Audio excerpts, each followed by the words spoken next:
Now joining us to review some of the headlines of today's newspapers from all around the world are Rise News analysts Emmanuel Efeni and Dayo Shobowale. Mr. Emmanuel Efeni on Good this afternoon, rainy day. Good afternoon. Good afternoon, Cynthia. Good afternoon, Dayo. Good afternoon. Yes, we'll start the review with This Day, Nigeria's newspaper of record. We'll start with the story above the masthead. Tinubu requires more time to perform. Gowon pleads with angry Nigerians. Wants ECOWAS to lift sanctions on Niger, Mali, Burkina Faso. Withdrawal of exit notice. Former head of state, Yakubu Gowon. Yes, but That's my favorite former head of state. Okay. Yes, my favorite. Let's start with the second part of the story on his comment that ECOWAS should lift the sanctions on Niger, Mali, Burkina Faso. Well, Gowon, one of the founding fathers of ECOWAS, the regional body, apparently the way the Niger coup matter was handled by heads of states, giving ultimatum, shutting borders, a blockade. Well, it just defeats the spirit of the ECOWAS. And it's not surprising that Niger, the military junta in Niger, found solace in associating with other military rulers in the region, and they decide to pull out of ECOWAS. But perhaps at this time we need the wisdom of elder statesmen like General Yakubu Gowon to turn things around, because those three countries seem to be moving in a direction that will be irreversible at a point. But I'm sure if a man of his status, if one of the founding fathers, whose voice is still highly regarded, not only in the country, but across the region, I'm sure if he mediates in one way or the other, that perhaps we can get these countries back, because the bloc, there are so much to get from the bloc, actually, in unity in the West African sub-region. So I welcome his intervention, but I think he should take it further beyond just words and actually see how we can bring these countries back. And of course, urging the ECOWAS to lift the sanctions, because you are punishing the citizens of those countries, not just the military leaders. And if you are doing that, it defeats the spirits and the letters of ECOWAS, as it were. And of course, the other aspect of his speech, he visited the President Bola Ahmed Tinubu at Aso Villa, and he said Nigerians should give him some time. You seem to agree with that. Yes, I agree with that, but let me take you on your first hand. Okay. You see, you seem to have missed the point. Okay, let's on this ECOWAS issue. Gowon was a military ruler. Yes. And now we are talking of military intervention in politics. Gowon has no locus to be offering this sort of advice. He was never an elected leader. What ECOWAS did was to defend democracy, that people should not carry arms and subvert governments. But you see, it didn't work out. What I'm trying to tell you is that what ECOWAS did is intervention in calling them to order and sanction were in order. But it was not workable. It was not workable. That is it. They do not have the will, because they told them, even our own people told our leader, that the antidote against coup is good governance.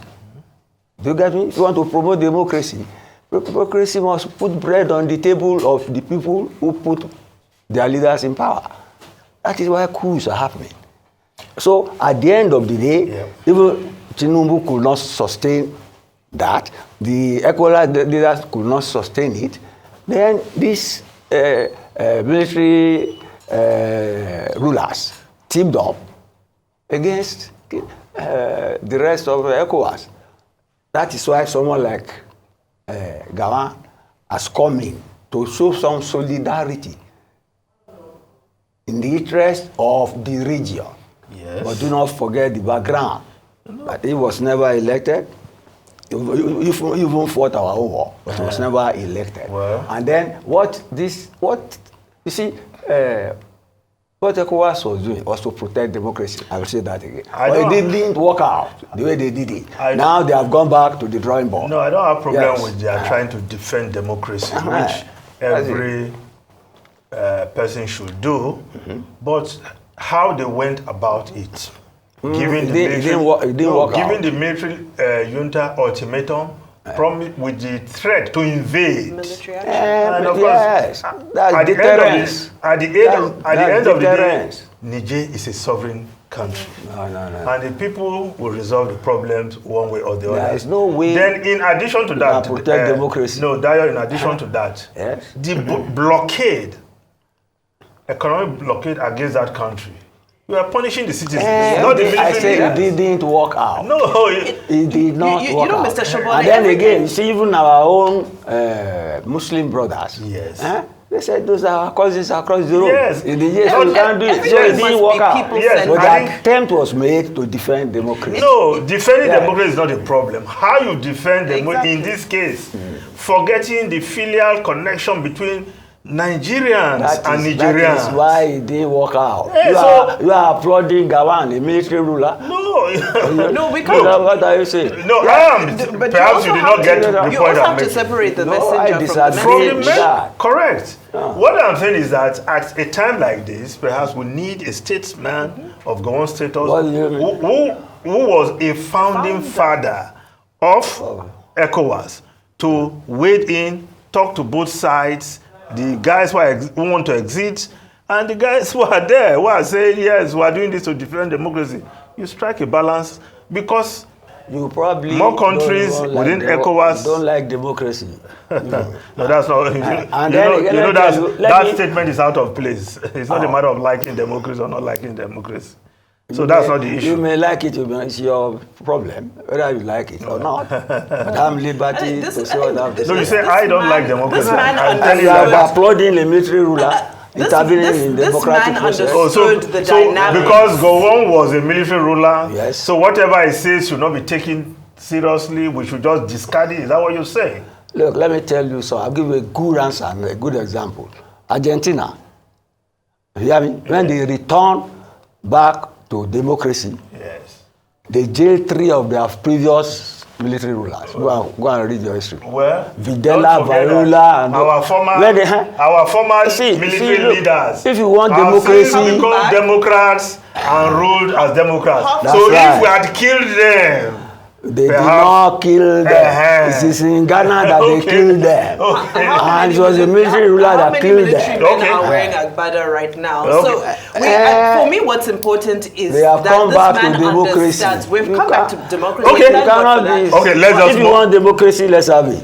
If you don't want it, let's forget it. Well, Democrats should rule well and please sure they please the people. Good governance is the antidote. So, let's just move on to other stories. The lead story of this day: who will save the Naira? Manufacturers cry out, want preferential FX allocation.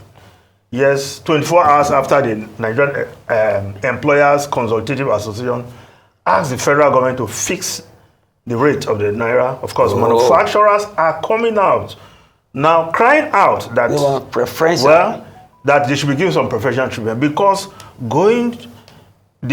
what is available in banks, the FX, can only meet 20% of their needs. So what's going to happen? They will source elsewhere. So you see why what is happening in the parallel market. And we need production. Government should give them preferential. Yes, for production, because this economy needs production. We need to be rolling out things that people can buy, people can eat. It's time for a list of critical industries, critical businesses. And as a result of this depreciation of the Naira, in 3 weeks, import duty has gone up by 60%. And these are manufacturers who import some of their raw materials and machinery. Imagine that. And it's not surprising that many people, importers, have abandoned their goods at the ports, and even those who import cars. And of course, the Guardian newspaper has that story. Customs 5 trillion target threatens trade, heightens price crisis. So the government giving customs target to bring in revenue. Now, when they increase the duty, it affects manufacturers and it affects production. Peter Obi has warned that it may even cause people to use other ports and stop using Nigerian Yes. ports as well. Many unintended consequences. Yes. Okay, now the Daily Trust newspaper. 2 weeks after Tinubu's directive, federal government yet to release free grains to Nigerians. No food items with us yet, NEMA. Agric Ministry's official blames data authentication. That's right. Invest in farming to tackle hunger, U.S. urges government. Now, if we look at it quickly, the Business Day newspaper, grain price drop won't last long, experts.